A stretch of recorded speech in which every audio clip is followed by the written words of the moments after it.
salubrité publique ce matin à Binza Météo à l'occasion de la manifestation de la 5e édition de la campagne d'éveil de conscience patriotique Bissau.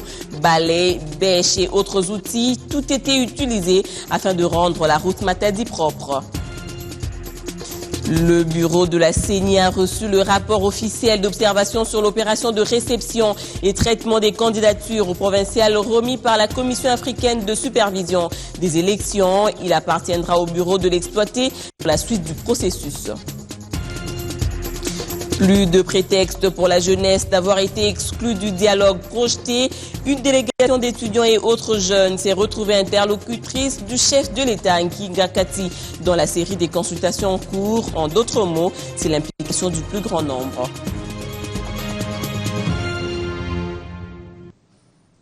Les jeunes et étudiants ont échangé hier à Kiakati avec le chef de l'État et ce, dans le cadre des consultations présidentielles en cours avant le dialogue projeté.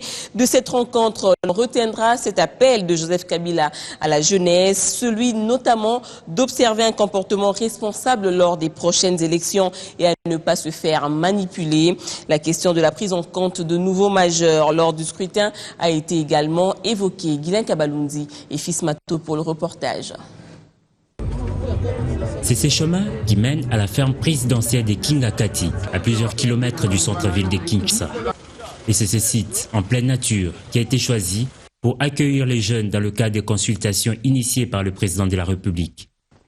Près de 200 jeunes, délégations confondues et représentant les différentes provinces du pays, ont échangé avec le chef de l'État.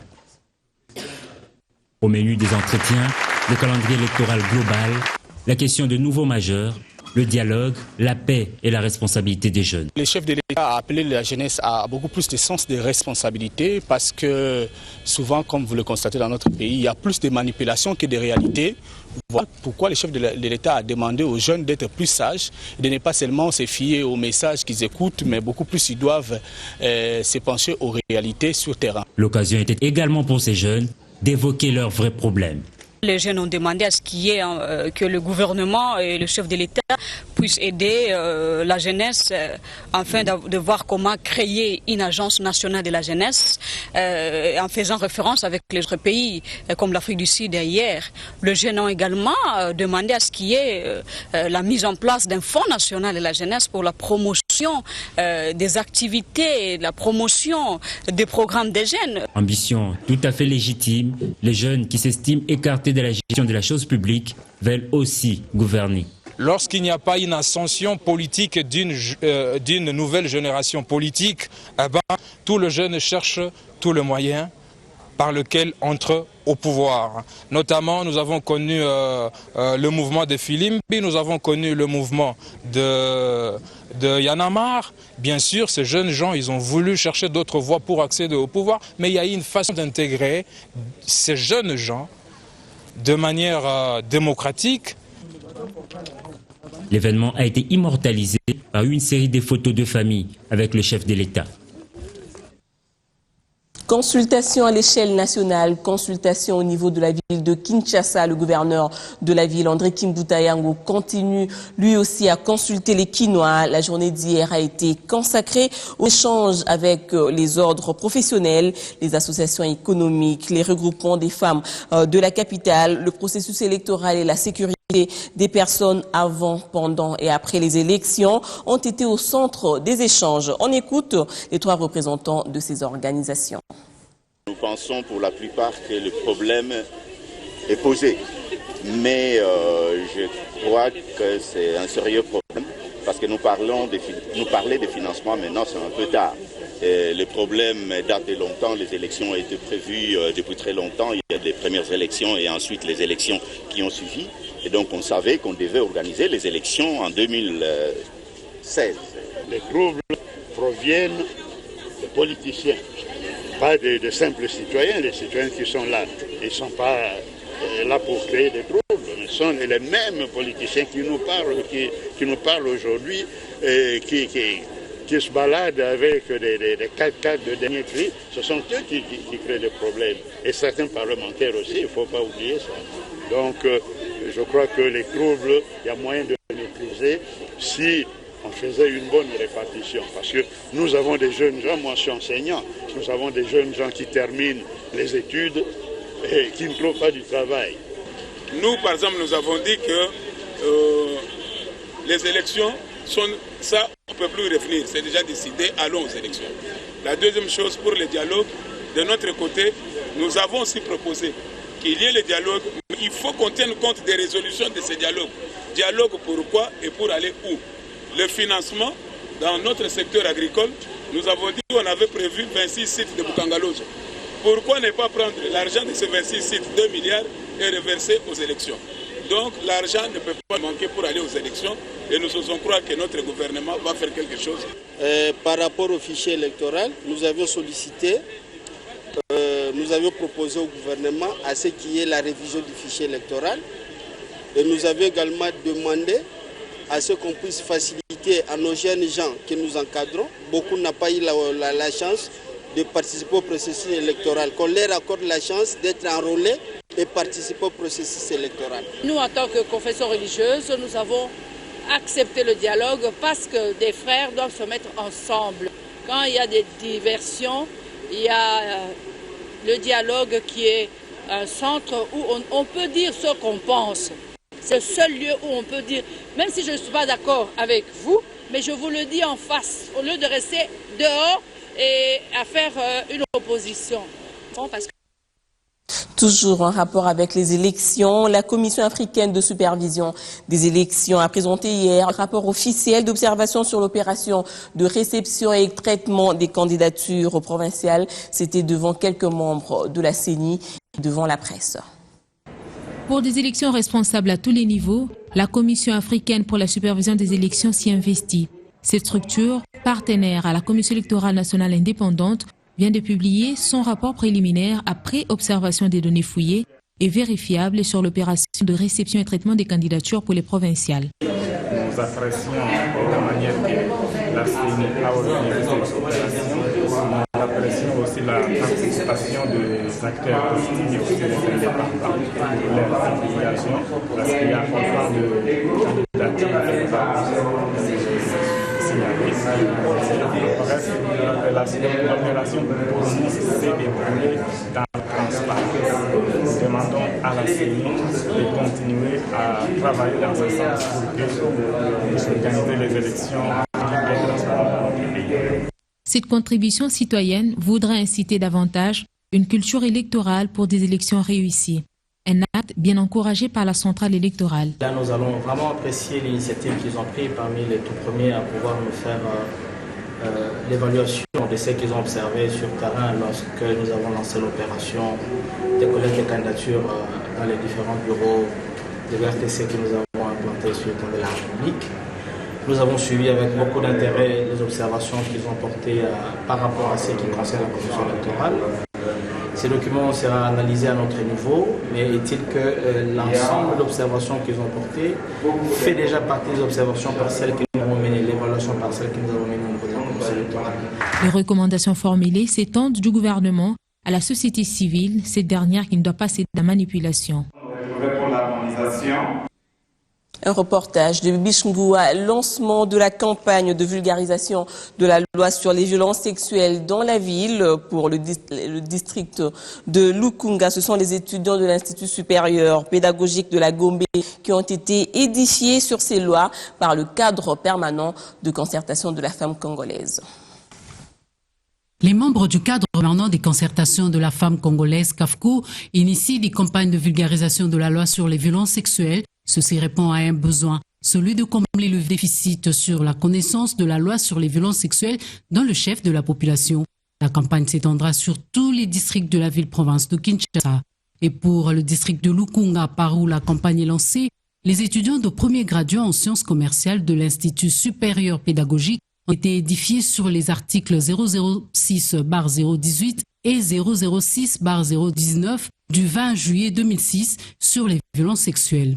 L'objectif de notre campagne est de vulgariser la loi sur les violences sexuelles auprès des hommes, des femmes et des jeunes, de dénoncer, de pousser la population à dénoncer les cas de violences sexuelles et de les porter devant les cours et tribunaux, de créer des cellules d'écoute dans chaque district de Kinshasa pour donner la facilité aux différentes survivants ou survivantes de ces violences de s'exprimer. Cette campagne que nous lançons en ces jours est le témoignage de notre partenariat avec le ministère du Genre, Famille et Enfants. Jacqueline Rombo, représentant de Madame le ministre du Genre, empêchée, n'a pas manqué de signifier aux étudiants le bien fondé de la connaissance de ces lois. La vulgarisation de ces lois permettra l'appropriation par toute la population en général et par la femme et jeune fille victime potentielle qui pourra ainsi faire valoir ses droits en les revendiquant, en les défendant et à se prémunir contre toute agression. Et les auteurs ou prétendants au forfait seront également informés sur les sanctions qu'ils encourent. Honorine Bokachanga, Maître Lisette Mavungu, intervenante du jour, ont prié les participants à cette conférence débat à étendre ce qu'ils ont appris dans leurs milieux respectifs. Dans le faubourg de la ville, plus de 6 000 visiteurs sont attendus à Ibi Village pour les journées portes ouvertes, un rendez-vous vert qui se tiendra du 3 au 5 juillet prochain sur le plateau de Batéké avec des partages d'expériences, découvertes et exhibitions des connaissances du terroir. Ibi Batéké, un rendez-vous vert de partage d'expériences, de visite, de la découverte du savoir et aussi devant des produits du terroir. Près de 6 000 visiteurs sont justement attendus à Ibi Batéké pour des journées portes vertes qui se tiendront du 3 au 5 juillet. 10 ans d'engagement dans l'aventure carbone inscrit dans un programme de développement rural, puis carbone agroforestier, 8 ans de la plantation des arbres et 6 ans des journées portes vertes. Le porteur du projet était face à la presse. Nous sommes déjà à la 6e édition et je peux vous garantir que chaque année, nous avons des étudiants qui sont dans les champs pour la première fois de leur vie. Et donc, ils découvrent un certain nombre de choses. Et donc, cet aspect de découverte est certainement une des motivations premières de notre démarche. La deuxième motivation, elle est, je dirais, basement commerciale. C'est-à-dire que nous avons des produits à vendre, de la farine de manioc, du macalac. Et puis, il y a une troisième motivation qui nous tient très à cœur aussi, qui est tout simplement la motivation de nos propres équipes. Puisque nous travaillons avec de nombreuses personnes. C'est une façon de rendre hommage à leur travail. Quel bilan tiré de l'édition précédente? Quelle nouveauté pour la 6e édition? Olivier Mouchete s'explique. Les grandes lignes, c'est surtout de continuer à fournir des efforts pour réussir à tenir le programme. Mais petit à petit, l'équipe se rôde et devient de mieux en mieux. Je pense que cette année-ci, le grand progrès qu'on fera par rapport à l'année dernière, c'est d'offrir un meilleur service d'accueil, de logement et de restauration pendant les portes vertes. Là, on a fortement accentué là-dessus parce que l'année dernière, c'était un peu difficile. Étudiants, scientifiques, partenaires au développement, tous manifestent l'intérêt d'y être. L'année du sol, c'est le thème de la FAO pour cette année 2015, thème bien appréhendé par Ibi Village, un terroir peu fertile, assez dégradé. L'agroforesterie pratiquée ici vient répondre à ces situations à travers une gestion durable capable d'améliorer le rendement. On m'a dit on aura 6 000 personnes. Restons dans la ville-province pour parler de la campagne de veille patriotique Bisso initiée par l'ambassadeur Jean-Pierre Moutamba. Question de pousser les Congolais à se prendre en charge sur tous les plans. Pour ce samedi 20 juin, il était question d'assainir la ville de Kinshasa, précisément de l'entrée météo à quelques encablures du Palais des Marbres jusqu'à l'entrée Binza-Pigeon. Des personnalités, des agents de BioAne TV et d'autres chaînes de télévision, ainsi que des volontaires ont participé massivement à ce grand salongo. Et il faut dire que la gestion des ordures a été assurée par l'hôtel de ville de Kinshasa, ce qui prouve que tous se sont mobilisés pour rendre propre la ville de Kinshasa. Notons que c'est demain dimanche à 16h qu'aura lieu la grande soirée Bisso dans l'enceinte de l'entreprise BioAne sur Kokolo 28 au quartier Binza-Pigeon dans la commune de Ngalema. Ils sont plus de 10 000 à travers les mondes et plus de 330 000 en RDC. Ces personnes qui ont fui la guerre et la date du 20 juin leur a été dédiée cette année. Le thème retenu pour la journée mondiale des réfugiés est un réfugié est une personne ordinaire vivant dans une situation extraordinaire. Suivez.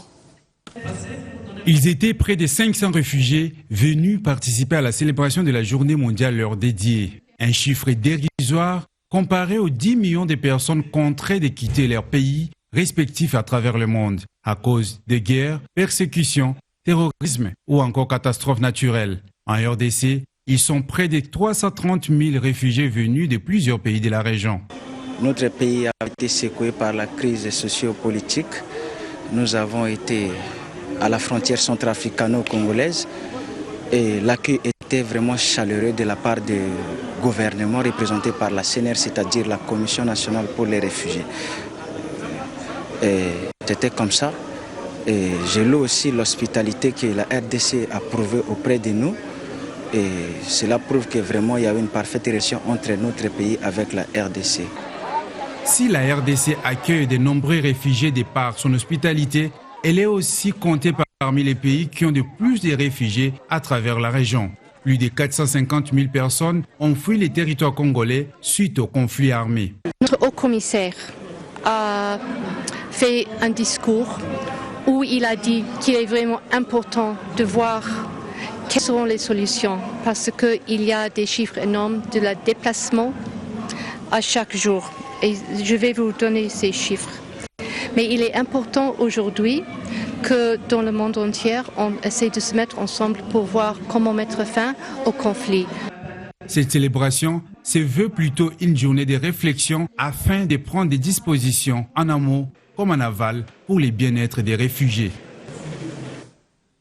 Elle était parmi les 500 réfugiés qui ont participé à la célébration de la journée mondiale leur dédiée. Cette dame qui a fui son pays, la République centrafricaine, à cause des affrontements entre les anti-Balaka et les Séléka, atteinte plutôt d'un cancer de sein. Elle a été transférée à Kinshasa pour des soins appropriés. Écoutez son témoignage au micro de Christian Elongo. J'ai quitté la RCA suite à des événements de guerre qui ont survenu là-bas. Et quand je suis partie dans la précipitation, j'ai tout laissé derrière moi. Et dans cette angoisse, je me suis retrouvée malade. Et quand je me suis présentée à l'hôpital, on a soupçonné une tumeur maligne qui commençait à se développer. Et à l'hôpital où j'étais, là-bas en province, on a dit que ce n'était pas possible d'approfondir les examens pour confirmer si c'est vraiment ça ou pas. Donc on m'avait transféré sur Kinshasa. C'est ici qu'on a fait les examens approfondis et qu'on a confirmé que c'était vraiment un cancer de sein. Et après cela, je me suis présentée je me suis présentée au HR parce que c'est le HR qui m'avait amené à l'hôpital et on avait procédé à l'ablation du sein. Et j'avais commencé le traitement qui consiste à des séances de chimiothérapie et de la radiothérapie. Donc je suis encore sous traitement, je suis le traitement, mais ce que je peux dire, c'est que j'ai été dépistée heureusement pour moi tôt et donc j'ai eu la chance d'en guérir. Comme vous le voyez, je me porte bien, c'est parce que le dépistage a été fait un peu plus tôt. Donc la maladie ne s'est pas répandue sur les autres parties de mon corps. Prise en charge, en tout cas, il y a beaucoup à dire. Il y a beaucoup à dire en dehors de la santé. Oui, j'ai bénéficié d'un appui, d'une assistance, mais concernant d'autres assistances, il y a encore des problèmes et ça, nous interpellons le HR pour améliorer vraiment la qualité de leur assistance aux réfugiés. Insécurité à Walikale et le Nord Kivu, les deux factions du mouvement Ndumba Defense of Congo de Sheka se battent. La MONUSCO s'engage à tout mettre en œuvre pour assurer la sécurité à tous les finalistes des humanités qui vont passer les épreuves de fin d'année. L'assurance est de Félix Basse, porte-parole civil de la MONUSCO. Évidemment, avec l'arrivée, avec ces examens qui se profilent à l'horizon, et qui vont très bientôt se tenir. D'abord, ces conflits ont provoqué énormément de déplacements de populations civiles dans les semaines passées et la force avait été interpellée pour combler les vides sécuritaires qui avaient été laissés par les FARDC. Et c'est ce que nous sommes en train de faire en essayant d'apporter au mieux notre contribution pour sécuriser pas seulement les examens, mais sécuriser tous les autres villages environnants Et nous espérons bien sûr que cette action de dissuasion, de présence pourra permettre à ces gens qui ont travaillé toute l'année au moins d'aller passer des examens de manière paisible. Donc nous sommes en train de travailler sur des plans de contingence pour non seulement assurer la sécurité dans d'autres zones du territoire de Walikale, mais aussi prendre en compte les zones où les centres d'examen sont établis pour essayer de permettre à tous ces gens-là d'aller paisiblement vers les examens en assurant leur sécurité, bien sûr. Donc nous espérons une coordination, une coopération étroite, surtout des populations civiles, parce que je passe mon temps à le répéter. La MONUSCO n'a pas la panacée ou n'a pas toutes les solutions à tous les problèmes au niveau de la République démocratique du Congo, mais nous sommes déterminés, conformément à notre mandat, à remplir ce mandat-là dans la mesure de nos moyens. Mais je le rappelle toujours aussi, la sécurité c'est l'affaire de tous et nous attendons à ce que les populations aussi contribuent de manière efficace, de manière positive, avec la force de la MONUSCO, mais aussi avec les quelques unités restantes des FARDC, pour qu'ensemble, collectivement, nous puissions apporter un brin de sérénité, un brin de paix à tous ces gens-là, et en espérant qu'en poursuivant nos actions, nous pourrons vraiment contribuer au rétablissement de l'autorité de l'État dans cette région-là, mais aussi à la pacification de toute la région de Walikale qui, comme vous le savez, est perturbé du fait tout simplement des ressources naturelles, des ressources minières qui sont dans cette zone-là. Toujours en province, 57 journalistes du Katanga ont pris part à un atelier de formation organisé du 8 au 11 juin dernier par l'ASBL Nabi Samueli House, avec l'objectif de conduire les participants à des productions audiovisuelles professionnelles, une activité qui a connu la participation de Chantal Kanimbo comme formatrice et du ministre provincial ayant en charge les médias qui a promis l'accompagnement de son exécutif. Au total, 57 journalistes ont suivi pendant 3 jours cet atelier des formations dont l'objectif est de conduire le participant à des productions professionnelles. Si l'innovation est le produit des recherches, du génie parfois fortuit, d'une démarche volontariste, le professionnalisme quant à lui vient de l'apprentissage, de la formation, d'une remise à niveau. À l'ouverture des travaux, le ministre provincial de l'Intérieur, qui a en sa charge la communication, a salué l'initiative et il a promis l'accompagnement du gouvernement provincial aux œuvres de l'ASBL. Je vous félicite et vous promets l'appui du gouvernement provincial chaque fois que vous mènerez des actions salutaires pour le bien de la population au Katanga.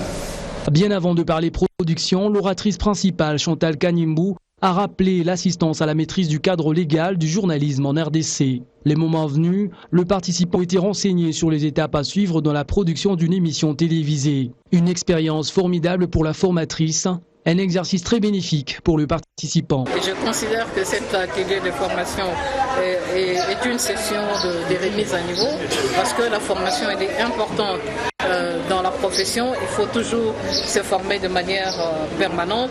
Même si on est journaliste, on exerce le métier depuis 10, 20 ans, 30 ans, c'est toujours important une remise à niveau parce que ça permet de se mettre à jour. Ça nous a permis de pouvoir acquérir des nouvelles connaissances et surtout que nous sommes dans la production des émissions spécialisées et surtout en même temps que nous allons devoir basculer très prochainement sur la TNT. Hormis la production des émissions télévisées, les journalistes ont également bénéficié de l'expérience de Rose Chakwiza sur le management d'une entreprise audiovisuelle.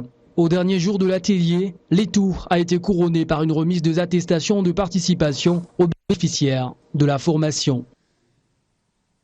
S'agissant des travaux de la route Kasomeno-Lubumbashi financée par le programme sino-congolais, constaté le mois dernier, plusieurs projets ont repris et c'est le directeur du cabinet adjoint du ministère des Infrastructures, Travaux publics qui est descendu sur le terrain se rendre compte de la finition. Construite au début de la coopération Chine-RDC, la route Lubumbashi-Kasomeno n'avait pas été achevée par manque de financement. Le mois dernier, il a été constaté un apport de 250 millions de dollars américains par la partie chinoise. Parmi les projets qui bénéficient de cet argent figure cette route dont les travaux de finition et de sauvegarde ont démarré. Un complément des bitumes est mis par endroits. Ailleurs, c'est des murs, des soutènements qui sont faits ou encore des caniveaux en érection. Bref, l'ensemble de ce qui manquait à cet ouvrage. Une mission conduite par Ilan Ngongo, directeur de cabinet adjoint au ministère des Travaux publics, a été sur cette route pour faire le constat de la reprise de ces travaux. Un constat qui permet beaucoup d'optimisme. D'ici le mois de septembre, ce tronçon sera totalement achevé. Et donc avec la route qui va à Kalemi, d'ici on peut se retrouver jusqu'à Kalemi. Et de Kalemi, vous savez que nous avons ouvert la route jusqu'à Uvira. Cela présage en effet et confirme ce que nous avions dit depuis Kinshasa, qu'il est possible aujourd'hui, et ça sera encore meilleur d'ici une année ou 2 années, de quitter Kinshasa et de parcourir la RN1 et arriver aux différents points de la République. La République démocratique du Congo a ces dernières années consacré énormément de moyens à la remise en état de ces routes. Et peu à peu, un constat positif se fait déjà sentir. L'on circule beaucoup plus à l'aise qu'il y a quelques années. En culture, un nouveau trésor vestimentaire congolais a été mis à la portée de tous les Congolais lors de la soirée de présentation de cette marque HZK, une vraie démonstration de Made in Congo pour la consommation des produits vestimentaires de prêt-à-porter spécialement congolais. Notre culture à nous, en matière d'habillement, nous ne voulons pas du tout revaloriser ça. C'est pourquoi la maison HZK met à la disposition de tous les Congolais Made in Congo. Nous travaillons pour les Congolais. Mais nous ne voulons pas exclure aussi les étrangers. Les étrangers aussi seront la bienvenue. Nous travaillons pour tout le monde. Mais Made in Congo, le produit est fait au Congo. Nous voulons que les gens que nous suivons aient à mieux présenter leur travail et que cela contribue à mieux valoriser le travail local. Je suis très heureuse de voir ce qu'Harmonie a présenté. Parce que Harmonie, c'est une de mes étudiantes. Je suis très fière. Je l'ai enseignée à l'ISAM et je me suis dit, je ne manquerai pas, il faut que j'aille la soutenir. Ça a été fantastique. Ça m'a vraiment plu de voir la femme congolaise en train de bien se développer. Vraiment, c'est très bien. On ne croyait pas qu'un jour on peut retrouver une femme congolaise en train de faire de très belles choses comme ça. Donc c'est vraiment encourageant. Et voilà, c'est la fin de ce journal. Merci de rester branchés sur B1 Télévision. Bon week-end à tous et à toutes.